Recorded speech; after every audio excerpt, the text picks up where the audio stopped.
crying eyes open, round tea of pie.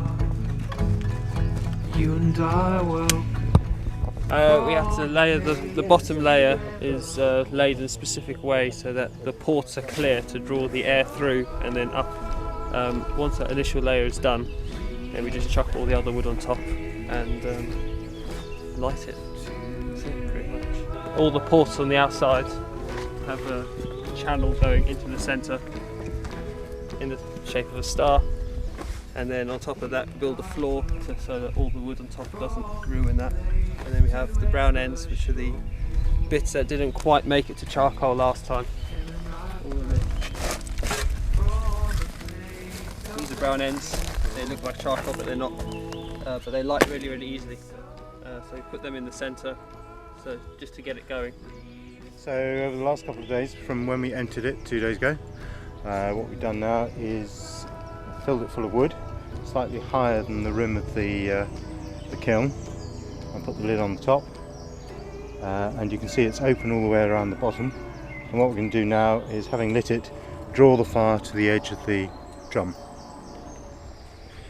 Charcoal burning, I guess, has been done since earliest times. In fact, we know that it was done by the native peoples in South America. Instead of doing slash and burn like they do in the jungle now, they actually turned the trees that they cut down into charcoal and then mixed that with the compost in order to create a much longer growing season in the areas that they cleared in the jungle, and that supported huge populations. They're actually very hard not to light. It's controlling the burn after it's alight that's the art, really. Being able to get the fire to travel evenly around the kiln when you start makes for a much more even burn at the end of it. You need to use hardwoods, and you can make charcoal out of softwoods, but it tends to be quite soft charcoal, although that is considered to be the best charcoal for forging on. So we've got a mixture of hazel, ash, elm, some willow, some sycamore. So all the softwoods have been taken out and either sent for biomass or planked up to be used for construction, and all the small hardwood has been collected and that goes into the charcoal kiln. The conifers won't grow again, but the native species will spring up from the stumps that we've left. I had to phone Avon Fire Brigade to let them know that we're doing a charcoal burn, because as you can see, it creates quite a lot of smoke, and it's quite common for people to think, oh my goodness, the woods are on fire, and then they phone in. At least if the fire service knows that something's going on, they've got our phone number and they can call us back.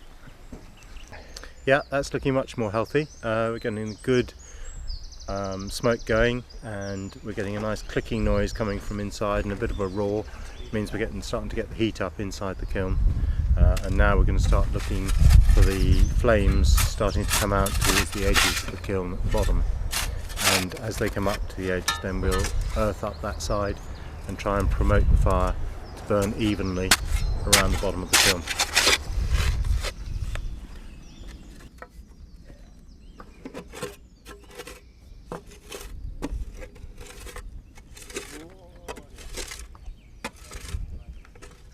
Whoa. Drop down, go down to the floor. Yeah. Go down to the floor, you can be angry. I was like, where's Kirby gone? Where have I gone? Kirby, you still alive? Hey? You still alive? Yeah. What are you doing? I'm all the ports. I'm freeing up the ports a bit so that the draw goes into them nice and cleanly, instead of having to go around lumps of soil. And yeah, it's going all right. Yeah. Got a cup of tea now, so it's all right. An hour or two until the fire moves from the centre out to the edges, and then we'll shut it down ish. We'll start earthing up the sides and then putting the chimneys on, and then we can leave it. Put it on Tuesday, yeah. So we filled the kiln up on Tuesday, and on Wednesday morning we lit it around about 8 o'clock and sort of put the chimneys on around about 10 o'clock and shut it all up, and then we burnt it and watched it carefully and did a chimney change halfway through about 2 o'clock, and the final thing we did was shut it all down to exclude the oxygen at about 8 o'clock at night. And now we've left it, and hopefully it's now cooled down, and we're about to open it and see if there's any charcoal inside. And in true traditions of cherry wood, if there isn't, it's the apprentice's fault.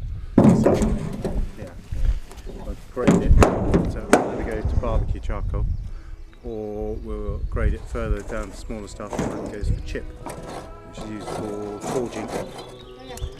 And then the dust we mix with our compost and make a thing called biochar, which is a very good soil improver and also knocks the nutrients from the compost into the carbon.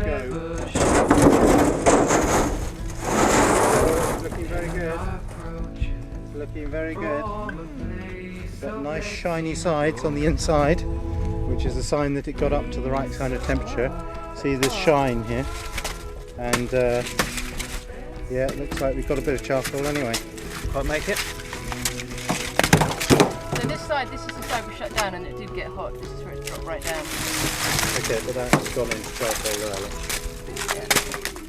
there. So this is a good indicator, this shiny surface here, that we got up to the kind of temperatures that you need to make charcoal.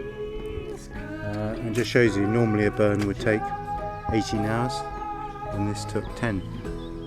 So you've really got to think about your material before you start. That's great. Very pleased with that. Very light, isn't it? It's not light wood, is it? There